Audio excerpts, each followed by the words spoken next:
તો ભાવનગરમાં ખોટી નંબર પ્લેટ લગાવનાર શખ્સને ઝડપી પાડવામાં આવ્યો છે। લક્ઝરી બસમાં ખોટી નંબર પ્લેટ લગાવવામાં આવી હતી। નવાપરા વિસ્તારમાં બસ લઈને આ શખ્સ નીકળ્યો હતો। એસઓજીની ટીમે પૂછપરછ કરતા આ સમગ્ર હકીકત સામે આવી છે।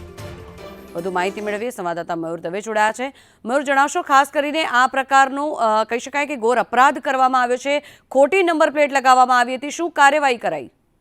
જી જંગના ચોક્કસથી વાત કરીએ તો ભાવનગર એસઓજીની ટીમે લક્ઝરી બસમાં જે રીતે ખોટી નંબર પ્લેટ લગાવીને જે બસ લઈને નીકળેલા શખ્સ છે તેને ઝડપીને કાર્યવાહી છે તે હાથ ધરી છે। ખેડૂત બસનો જે શખ્સ છે તેને લક્ઝરી બસમાં ખોટી નંબર પ્લેટ લગાડીને સરકાર સાથે જે છે તે ઠગાઈ અને વિશ્વાસઘાત કર્યાનો જે તે ગુનો છે તે નોંધવામાં આવ્યો છે।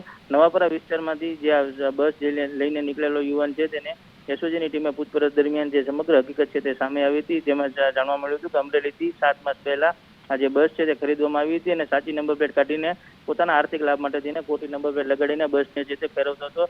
જેથી એસઓજીની ટીમે આરોપી અને બસને ઝડપીને ગંગાજળ પોલીસ મથકને સોંપીને આગળની કાર્યવાહી છે હાથ ધરી છે। જી આભાર મયુર।